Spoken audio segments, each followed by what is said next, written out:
दोस्तों, आप सभी का हमारे चैनल पर हार्दिक स्वागत है। अगर आप सबको हमारी कहानी अच्छी लगे तो प्लीज़ चैनल को लाइक, शेयर और सब्सक्राइब करना ना भूलें। मंदिर के बाहर भीख मांगते लगभग 70 साल के मनजोत जी कभी तेज घिराई घटा को देखते तो कभी जेब में पड़े थोड़े से पैसों का ख्याल करते। अभी तो और जमा करने हैं, इनसे क्या होगा। लेकिन मौसम खराब है, मुझे शांति के पास जाना ही पड़ेगा। ये सोचते बार बार मंदिर जाते हुए लोगों से बढ़कर भीख मांगते, जिससे कि पत्नी के इलाज के लिए कुछ पैसे इकट्ठे हो सकें। आज फिर उसी आंधी बरसात ने वो दिन उन्हें याद दिला दिया था और तेज आंधी में तिरपाल के एक हिस्से को पकड़कर बांधने की असफल कोशिश करते मनजोत जी काफ़ी भीग चुके थे। यहीं तो सिर छुपाने की एक जगह थी उनके पास, उसे भी आंधी उड़ाए ले जा रही थी। तभी उनकी नज़र ज़मीन पर पड़ी तो माथा पकड़ लिया। तिरपाल से ढके उनके एक जोड़े बिस्तर तक पानी पहुंच गया था, जिसे वो अभी तक भीगने से बचा रहे थे। अब नाव से तिरपाल बचा सकती थी, क्योंकि पानी धरती पर बेतहाशा बह रहा था और आसमानी आफत भी जमकर बरस रही थी। उन्होंने जल्दी से बिस्तर बगल में पकड़ा और थैला कंधे पर लेकर दौड़ पड़े। सिर छुपाने को जगह चाहिए थी, वहीं ढूंढने लगे। भागते भागते अस्पताल में पहुंच गए और बेंच पर बैठ गए। उनकी भिखारी जैसी हालत देखकर चौकीदार हड़काने लगा। यहाँ क्या कर रहे हो? निकलो यहाँ से। ये कोई धर्मशाला नहीं है, अस्पताल है, अस्पताल। चौकीदार की झिड़की से उन्हें अपमान महसूस हो रहा था, लेकिन बारिश के कारण कदम बाहर निकले ही नहीं, जिस पर चौकीदार ने उन्हें धक्का देकर निकाल दिया। उन्होंने चौकीदार से हाथ जोड़कर प्रार्थना भी की, भैया बस बारिश रुकने तक रहने दो, मेरे पास कोई ठहरने की जगह भी नहीं है। भाई मुझे ऐसे मत निकालो, मैं बस कोने में पड़ा रहूँगा, बस थोड़ी देर की बात है। चौकीदार ने इस बार आंख निकाल कर कहा, अरे ऐसे तो तुम्हारी देखा देखी कितने ही भिखारी इधर जमा हो जाएंगे, भागते हो कि नहीं? मनजोत जी अपने सामान पर पकड़ मजबूत करते हुए बाहर बारिश की तरफ देखने लगे और फिर एक नज़र चौकीदार पर डाली। मनजोत जी ने मजबूरन कदम बढ़ा दिया, लेकिन किसी ने उनकी बाह पकड़कर पीछे खींच ली और बेहद कड़क आवाज़ माहौल में गूंजी, बलवान सिंह, तुम्हारे घर में बुजुर्ग नहीं है क्या? तुम्हारे पिता होते तो क्या तुम ऐसे ही करते? या कोई तुम्हारे साथ करे तब कैसे लगेगा? चौकीदार बलवान सिंह सामने चेयरमैन साहब को देखकर डर गया और बोला, साहब इधर ऐसे लोगों को मना है ना, और फिर मुझे भी तो डांट पड़ती। हल्की सी आवाज़ में सिर नीचा करके उसने ऐसा कहा तो चेयरमैन साहब थोड़ा नरम पड़ गए और बोले, आप इधर बैठ जाइए और मैं अभी चाय भिजवा देता हूँ। आप भीगे हैं, आपको गर्म चाय अच्छी लगेगी। वैसे ये बलवान सिंह अपना काम ही कर रहा था, हॉस्पिटल में ही दया नहीं मिलेगी तो कहाँ मिलेगी। चेयरमैन साहब के ऐसे वाक्य सुनकर मनजोत जी की आंख में आंसू आ गए। वो वापस अंदर चले गए और मनजोत जी एक तरफ सीट पर बैठ गए थे।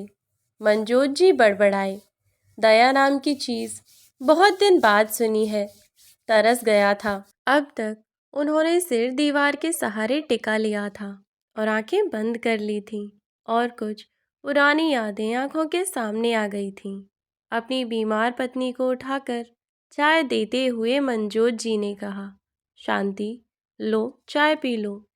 सहारा देते हुए पत्नी को उठाया और चाय पिलाने लगे। भले दवाई न थी, मगर चाय भी एक दवा सा काम करती थी। कम से कम मिल तो रही थी, नहीं तो खाने का कौर भी नसीब नहीं हो रहा था।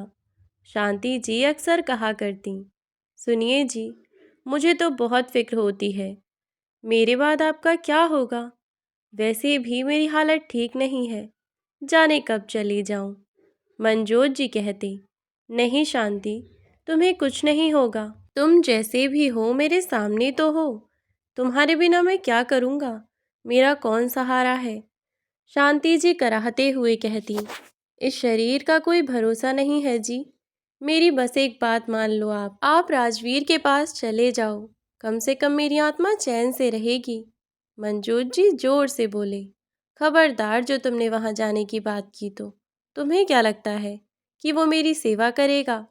वो वही है जिसने हम दोनों बूढ़ों को धक्के देकर बाहर निकाल दिया था। अब उसके पास जाकर 2 रोटी के बदले अपना आत्मसम्मान नहीं बेचूंगा, उसकी जी हुजूरी कतई नहीं करूंगा। मंजोत जी और शांति जी अपने बेटे की बात कर रहे थे, जो उसी शहर में रहता था। पत्नी और बच्चे भी थे, लेकिन माँ बाप बोझ लगने लगे थे। घर से निकाले गए तो सिर छुपाने के लिए जैसे तैसे एक तिरपाल का इंतज़ाम करके उसमें ही घर बना लिया, और सर्दी गर्मी बारिश सब उसके नीचे ही काटने लगे। शांति जी पहले ही बीमार थीं, सड़क पर रहने के कारण और भी बीमार रहने लगीं। दवाइयों का अभाव और 2 वक्त की रोटी बेहद ज़रूरी थी, मगर मयस्सर नहीं थे। मंजोत जी को मजबूरन मंदिर के बाहर भीख मांगनी पड़ी, जिससे वह मुश्किल गुजारा हो रहा था। शांति जी बार बार कहती हैं कि कोई बात नहीं, वहीं चले जाते हैं, मैं इस तरह आपको नहीं देख सकती, मेरे बाद जाने क्या होगा। लेकिन मंजोत जी बात ही न मानते थे, और एक दिन उसी तिरपाल के नीचे बिस्तर पर पड़ी शांति जी चल बसीं। मंजोत जी शांति शांति पुकारते रह गए। सड़क पर पड़ी शांति जी को देह पर रोने वाले लोग भी न थे, बल्कि इसी शहर में रहने वाला अपना बेटा भी बेखबर था। उन्होंने सोचा कि जाकर उसको बता दें, और जल्दी जल्दी उसके यहाँ पहुँच गए। बाहर से ही राजवीर राजवीर पुकारने लगे, मगर चौकीदार ने अंदर जाने न दिया। चौकीदार ने अंदर फ़ोन करके जानकारी दी तो बेटा बाहर आया और कहने लगा, राम निवास, इन भिखारियों के लिए टाइम नहीं है मेरे पास, इसके लिए बुलाया है तुमने मुझे? ये सुनकर मंजोत जी खून का घूंट पीकर रह गए, लेकिन फिर उन्होंने उसे बताना चाहा कि उसकी माँ चल बसी है। लेकिन उसने कहा, तो मैं क्या करूं? सड़क पर रोज़ इतने भिखारी मरते हैं, तो क्या सबका अंतिम संस्कार करूंगा क्या? तुम्हें पैसे ही चाहिए ना, ये लो। कहते हुए उनके बेटे राजवीर ने 200 रुपये उनके ऊपर फेंक कर कहा, राम निवास, इसको निकालो यहाँ से, मेहमान आने वाले हैं, बच्चे का जन्मदिन है, घर में पार्टी है, इसके जैसे 2-4 यहाँ खड़े रहेंगे तो हमारी इज्जत मिट्टी में मिल जाएगी। मंजोत जी को अनचाहे ही वो 200 रुपया उठाकर वहाँ से जाना पड़ा, लेकिन जाते हुए आत्मा को दर्द हो रहा था। वो चीख कर रोना चाहते थे, मगर उनका रोना कौन देखता, और अब किसको उनके आंसुओं से फर्क पड़ने वाला था, जब अपने खून का रंग ही सफ़ेद हो चुका था। मंजोत जी किसी तरह शांति जी के पास पहुँची, जो मरने के बाद भी जैसे उनका इंतज़ार ही कर रही थीं। उन्होंने जाकर जैसे तैसे एक ठेले का इंतज़ाम किया, और वो पैसे उसको दे दिए। शमशान घाट में जाकर रोते हुए अंतिम संस्कार का निवेदन किया, और शांति जी की मृतदेह को लेकर बैठे रहे। कई घंटे होने पर शमशान के आयोजकों ने स्वीकृति दे दी, और उनका अंतिम संस्कार कर दिया गया। और उसके बाद मंजोत जी ने भीख मांगकर उनके नाम की रोटी कुत्तों को खिलाई।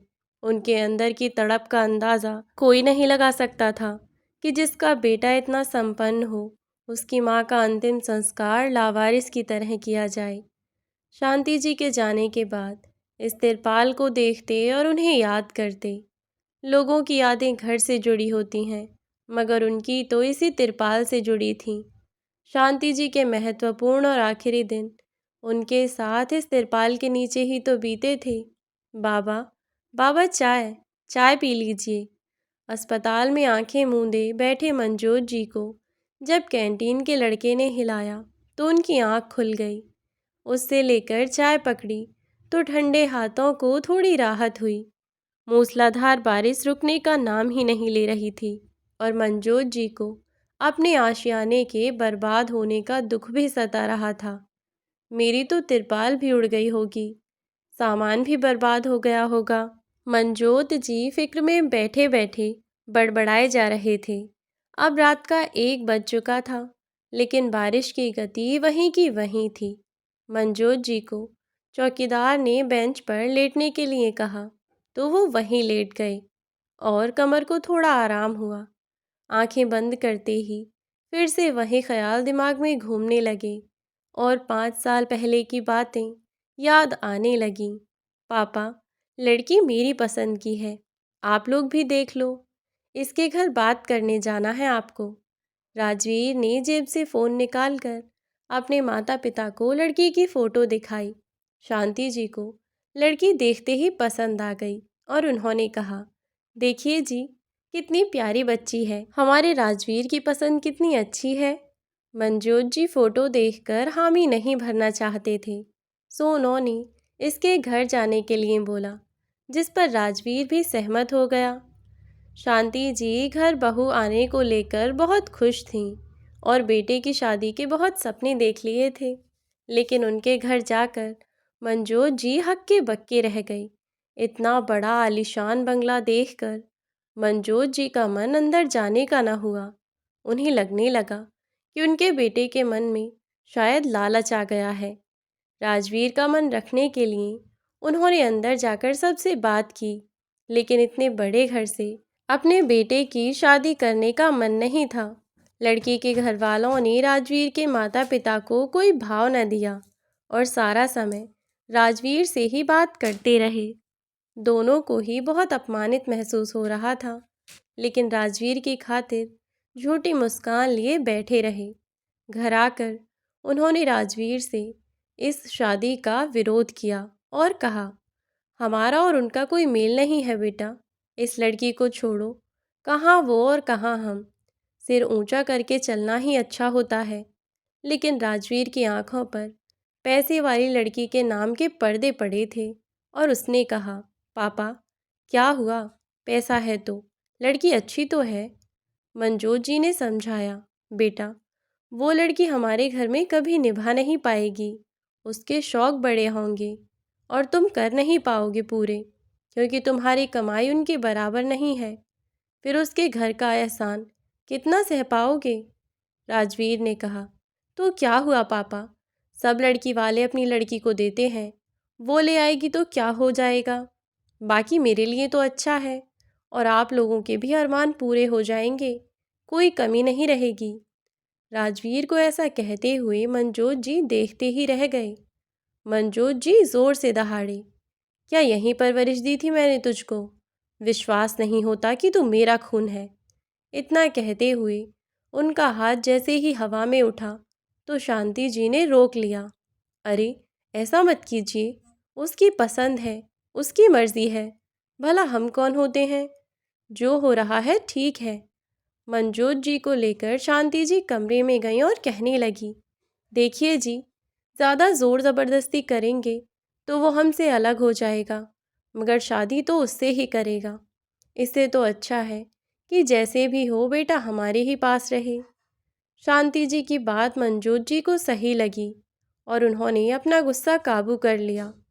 शादी हो गई और लड़की खूब सारे दान दहेज और महंगी गाड़ी के साथ घर आ गई। अब राजवीर मोनिका के आगे पीछे ही घूमने लगा और दोनों दिन रात बस घूमते और बाहर खाते पीते। एक दिन शांति जी ने जाने की इच्छा जताई तो राजवीर ने मन मारकर हामी भर दी। जैसे ही मंजोत जी और शांति जी कार में बैठे तो मोनिका चिल्ला पड़ी, राजवीर, मेरा कोई स्टेटस है, इन भिखारियों को जहाँ जाना है ऑटो से चले जाएं, इतनी महंगी कार में बैठने की औकात नहीं है इनकी। शांति जी तुरंत उतर गईं और मंजोत जी कुछ कहने के इरादे से उतरकर आगे बैठे। राजवीर के पास पहुँचे और कहा, बेटा, यही दिन दिखाना बाकी रह गया था, तेरे माँ बाप भिखारी हो गए। आंखों में आंसू भरे मंजोत जी कहकर घर में वापस चले गए और राजवीर को रत्ती भर भी फर्क न पड़ा। शांति जी पास बैठी उनके आंसू पोंछती रहीं और मंजोत जी चाहकर भी दिल भरकर तो रो न सके। उनके आत्मसम्मान को गहरी ठेस लगी थी, लेकिन बेटे ने सब दरकिनार कर दिया था। नई आई बहू हर रोज़ उन्हें भला बुरा कहती, उन्हें गरीब होने का ताना मारती, लेकिन राजवीर जैसे चिकना घड़ा था और ना ही उसमें कोई आत्मसम्मान बाकी था। वो पैसे के लालच में अंधा हो चुका था। आए दिन मोनिका के घर से भर भर कर सामान आता और राजवीर फूला न समाता था। शांति जी और मंजोत जी को मोनिका ने जैसे घर का नौकर ही बना दिया था। अपनी हाई प्रोफाइल सहेलियों के सामने उन्हें नीचा दिखाती। दोनों की उम्र 60 से ज़्यादा हो गई थी और शरीर में उतनी ताकत ही न थी, लेकिन मोनिका को उससे लेना देना ही न था और वो बस उन पर हुक्म चलाकर खुद महारानी बनी रहती थी। एक दिन तो जैसे आसमान ही टूट पड़ा। दोनों जब एक ग्लास टूटने पर मोनिका ने चीखते हुए कहा, अरे ये कांच के ग्लास कैसे टूट गए? तुम्हारी तो औकात नहीं है इतने महंगे ग्लास इस्तेमाल करने की। मेरे घर से आए तो तोड़ डाले। एक ग्लास की कीमत 1500 रुपये है। कौन देगा? बोल बुढ़िया, कौन देगा? कहते हुए मोनिका ने शांति जी के बाल कसकर पकड़ लिए और मंजोत जी छुड़ाने लगे। उन्होंने कहा, बेटा इसको छोड़ दो, ये ग्लास इससे नहीं मुझसे टूटा है। मोनिका के तेवर ये सुनकर और भी तीखे हो गए। अच्छा, तो ये बुढ़िया से नहीं बुढ़े से टूटा है, तो फिर मुझे बुढ़े की खबर लेनी चाहिए। मोनिका ने आओ देखा न ताओ और मंजोत जी की कमर में बाथरूम से वाइपर उठाकर ताबड़तोड़ मारना शुरू कर दिया। शांति जी ने कसकर वाइपर पकड़ा और कहने लगी, बहू ये ससुर हैं तुम्हारे, मेरे सामने तुम इन्हें कैसे मार रही हो? कुछ तो होश संभालो। मोनिका ने ताली बजाते हुए जोर से कहा, वाह वाह वाह, एक को कुछ कहो तो दूसरा बचाने आ जाता है। वाह, बढ़िया लैला मजनू हो तुम दोनों तो। इतना तो राजवीर भी मुझसे नहीं करता प्यार। शांति जी ने तुरंत कहा, हाँ, क्योंकि वो तुमसे नहीं तुम्हारे पैसे से प्यार करता है। ये बात मोनिका को बुरी तरह से चुभ गई और उसने तुरंत राजवीर को फ़ोन करके ऑफिस से घर बुला लिया।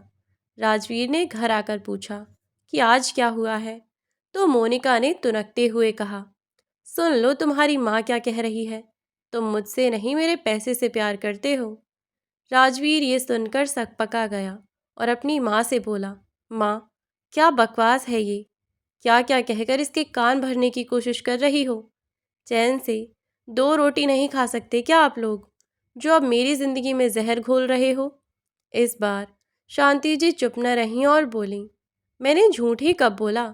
सच तो यही है। बोल कि शादी के पहले तूने इसके पैसे के बारे में नहीं कहा था कि अब हमारे दिन बदल जाएंगे। ये सुनकर राजवीर के पैरों तले ज़मीन ही निकल गई और उसने मोनिका की तरफ देखा, जो कि उसे गुस्से में लाल आंखों से उसको ही घूर रही थी। राजवीर हकलाते हुए बोला, मोनिका ये मेरे शब्द नहीं, ये इनके ही शब्द हैं। दोनों पहले तो बड़ा उछलते थे कि अमीर घराने की बहू आ रही है, अब हम ऐश करेंगे। तुमने ऐश नहीं होने दी तो अब मुझ पर इल्ज़ाम डाल रहे हैं। राजवीर ने पूरी तरह से हर एक बात का इल्ज़ाम शांति जी पर लगा दिया था। अपनी सोच की पोल खुलती देख उन दोनों को अपराधी बना दिया और वो दोनों फटी आंखों से देखते रह गए। मंजोत जी ये सब सुनकर फट पड़े और बोले, गलती हो गई जो तुझ जैसा नाकाबिल बेटा पैदा कर दिया। इससे तो बिन औलाद अच्छे थे। मैं तो इस अमीरजादी के लिए राज़ी ही नहीं था।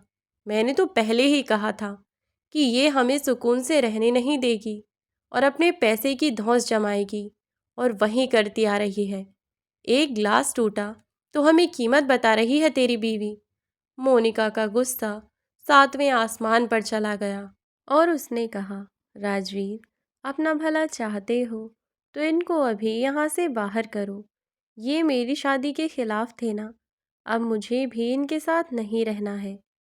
राजवीर को कोई फर्क न पड़ा और उसने तुरंत कहा, पापा इसी वक्त निकल जाइए। अगर खुद नहीं जाएंगे तो मैं निकाल दूंगा।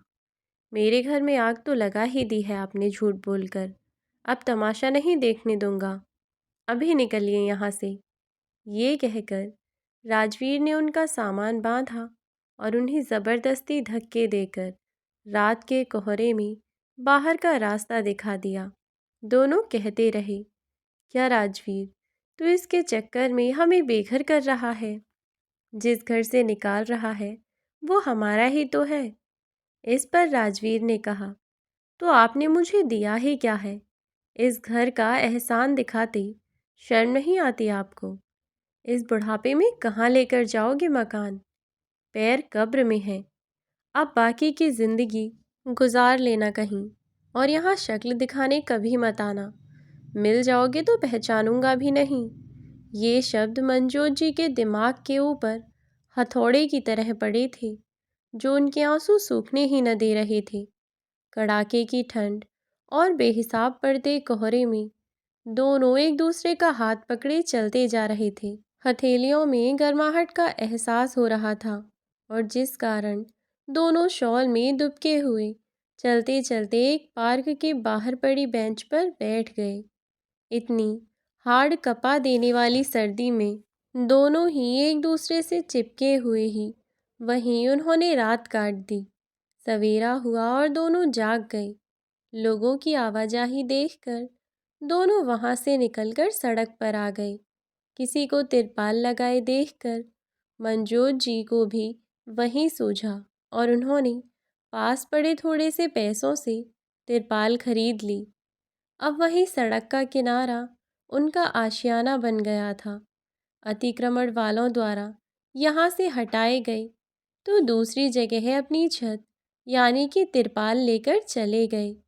लेकिन शांति जी बीमार रहने लगी थीं।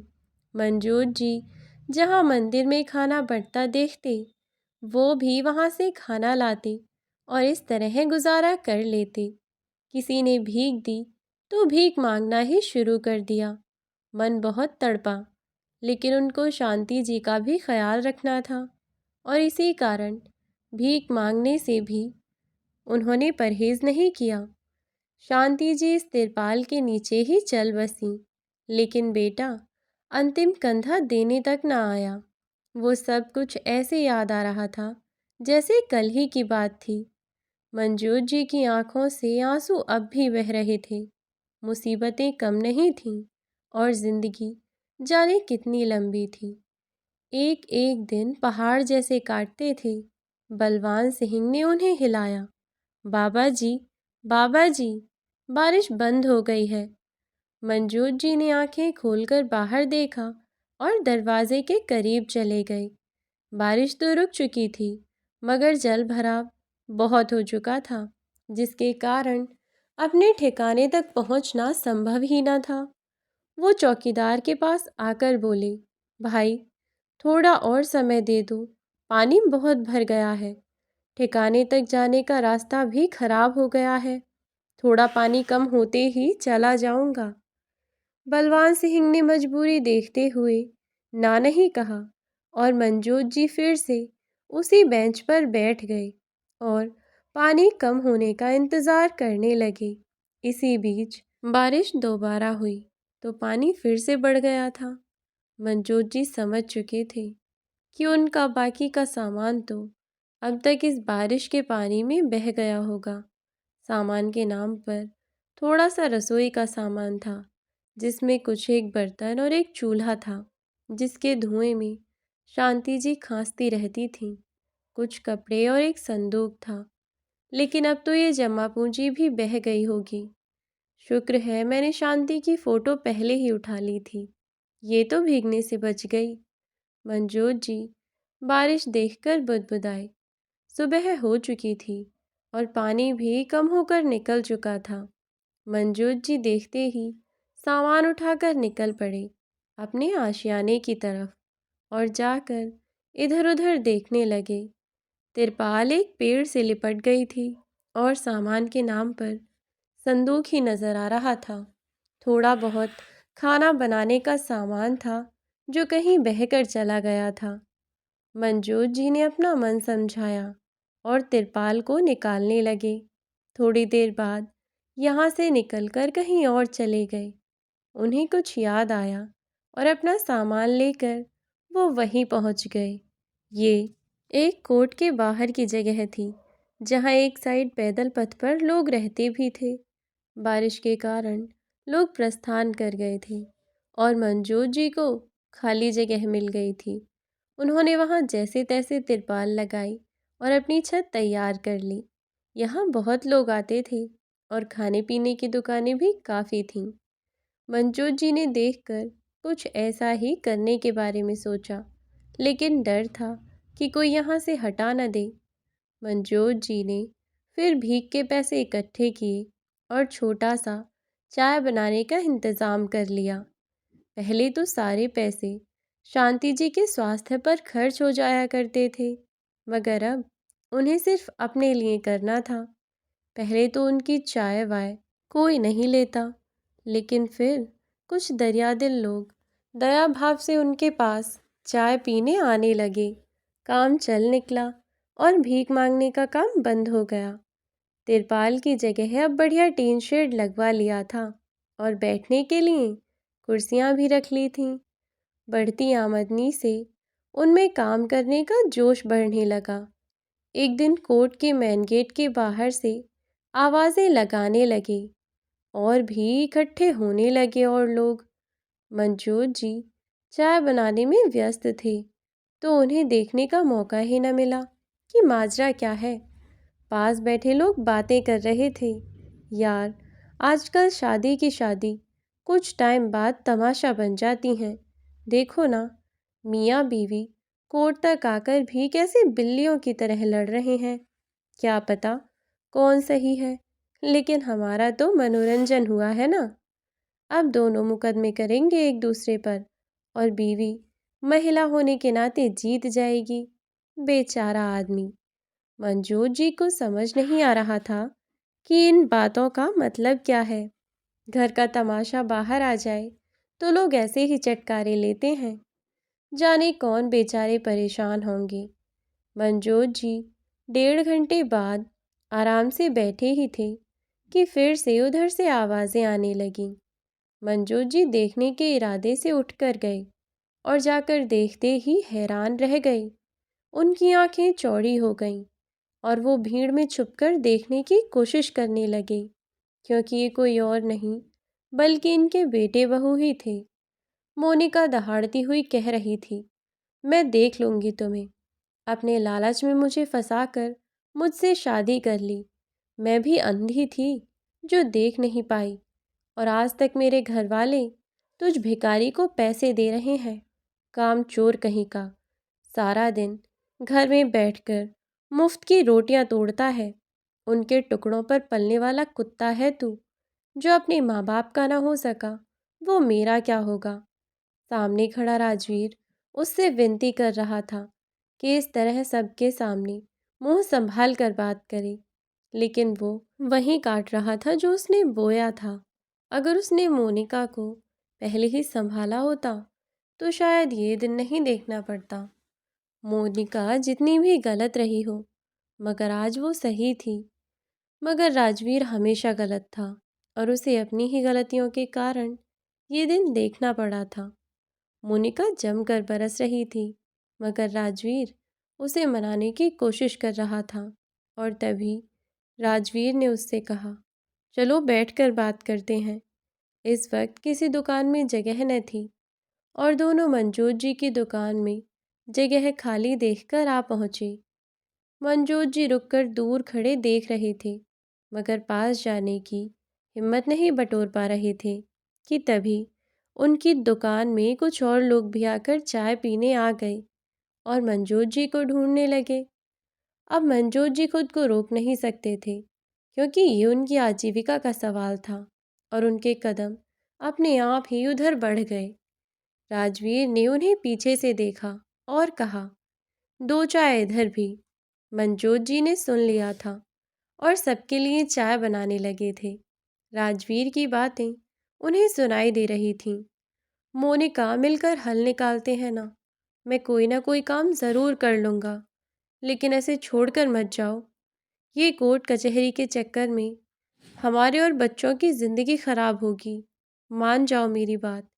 तभी मंजूर जी वहाँ चाय लेकर आ गए और जैसे उन्होंने चाय रखी तो मोनिका की नज़र उन पर पड़ गई और मोनिका उन्हें हैरानी से देखने लगी। उसने अपने ससुर जी को पहचान लिया था। राजवीर ने देखा कि मोनिका का ध्यान उसकी बातों पर न होकर कहीं और है। उसने उधर देखा तो कुर्सी से खड़ा हो गया। पापा आप? राजवीर ने चौंक कर कहा। तो मोनिका ने छूटते ही कहा, तुमसे अच्छा तो तुम्हारा बाप है राजवीर। कम से कम चाय बनाकर ही सही, लेकिन वो कमा तो रहा है। अपने इकलौते बेटे के रहमो करम पर तो नहीं है, मेहनत की खा रहा है। मंजोत जी को समझ नहीं आ रहा था कि क्या कहा जाए।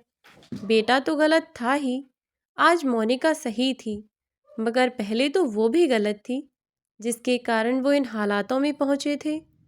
राजवीर को समझ नहीं आ रहा था कि अब क्या करे। सामने वही पिता खड़ा था, जिसने कभी भविष्य की इन बातों के लिए आगाह किया था, मगर पैसे के चश्मे से हर चीज़ को देखने वाला राजवीर समझने को तैयार नहीं था। अब मोनिका भी उठ खड़ी हुई थी और बात करने के इरादे से आया राजवीर अब खामोश खड़ा था। समझ नहीं आ रहा था कि पहले किससे माफ़ी मांगे। मोनिका ने कहा, सोच क्या रहे हो राजवीर? माफ़ी मांगनी है तो अपने पिता से मांगो, जिन्होंने मेरे सामने भी तुम्हें कई बार समझाया था और मेहनत करके कमाने के लिए कहा था। उस समय तुम टाल देते थे और मैं भी इनके खिलाफ थी, जो तुम्हारी गलती देख ही नहीं पाती थी। मैं अमीर घर से थी, लेकिन निकम्मा पति मुझे कभी नहीं चाहिए था। मुझसे गलती हुई जो हर तमन्ना को अपने घर से लेकर पूरा करती रही। जानती नहीं थी कि संतुष्टि तुम्हारे कमाने से ही होगी। समाज में सिर उठाकर चलना चाहती थी, लेकिन तुम्हारी बीवी बनकर मेरा सिर झुक गया, क्योंकि अब हर कोई तुम्हें निकम्मा ही मानता है। बीवी के पैसों पर ऐश करने वाला आदमी। मोनिका के शब्द और भी तीखे होते जा रहे थे, जो राजवीर को सहन तो नहीं हो रहे थे, मगर अब कोई चारा भी नहीं था। माँ बाप तो पहले ही दूर हो गए थे, अब बीवी भी साथ छोड़कर जा रही थी। लेकिन इस समय मोनिका की बातों का उस पर असर हो रहा था और अपने किए पर पछतावा भी हो रहा था। मंजोत जी वहाँ से मुड़े तो उसने झट से उनके पैर पकड़ लिए। मंजोत जी ऐसा चाहते ही नहीं थे और उन्होंने राजवीर को झटक दिया और आगे बढ़ने लगे। राजवीर ने कहा, पापा प्लीज़ माफ़ कर दीजिए। ये सुनकर मंजोत जी ने कहा, तेरी माँ तेरे ही कारण दुनिया से चली गई। आज तो चाय की दुकान है, कल भीख भी मांगता था मैं। तब कहाँ था तू? जब तेरी माँ बीमारी से तड़प तड़प कर मर गई, तब कहाँ था तू? मेरा घर उजाड़ने वाले का घर भला कैसे बस पाएगा? बहुत बुरी चीज़ होती है बेटा। हाय, जो मैंने इतना दुखी होकर भी तुझे नहीं दी। मगर भगवान को बुरा ज़रूर लगता होगा और फिर वो सब हिसाब करता है। मंजूर जी ये सब कहते हुए अपने आंसू न रोक पाए थे और मोनिका भी इसका एहसास कर रही थी। मोनिका तुरंत आगे बढ़ी और माफ़ी मांगने लगी। पापा जी, आपके साथ जो भी हुआ उसकी साझेदार मैं भी हूँ और मुझे समझ आ रहा है मेरे घर टूटने का कारण क्या है। आपको दुख देकर भला हम कैसे सुखी रहेंगे? ये हमारे कर्मों का ही फल हमें मिल रहा है। मंजूर जी ने कहा, तुझे तो मैं फिर भी माफ़ कर सकता हूँ बेटा, लेकिन अपने खून को कैसे माफ़ करूँ, जिसमें मैंने खुद संस्कार भरे थे और इसने उनकी धज्जियाँ उड़ा दी। मैं माफ़ कर दूँ तो भी शांति कैसे माफ़ करेगी? मंजूर जी के आंसू अब लगातार बह रहे थे और राजवीर सिर झुकाए अपने आंसू पोंछ रहा था। मंजूर जी ने कहा, काश उस दिन अपनी माँ को कंधा देने ही आ जाता, तो भी मैं इसको माफ़ कर देता। वो बेचारी बीमारी में तड़पती हुई ही मर गई, जिसे कंधा देने वाला कोई न था, जिसके अंतिम संस्कार के लिए भी मुझे शमशान में भी भीख मांगनी पड़ी। मंजूर जी कहते कहते पास पड़ी कुर्सी पर बैठ गए, क्योंकि इतने दुख में पैरों की ताकत जैसे ख़त्म हो गई थी और वो जवाब दे रहे थे। राजवीर ने अपना सर उनके कदमों में रख दिया और बेतहाशा रोने लगा। मोनिका भी वहीं बैठकर रोने लगी। अपने किए का पछतावा अब आंसू बनकर निकल रहा था। लेकिन अब इतना कुछ बीत जाने के बाद माफ़ी मिलना नामुमकिन था।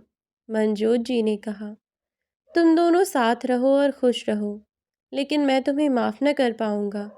राजवीर ने कहा, पापा प्लीज़ मुझे प्रायश्चित का एक मौका दें, वरना मैं जीते जी ही मर जाऊँगा।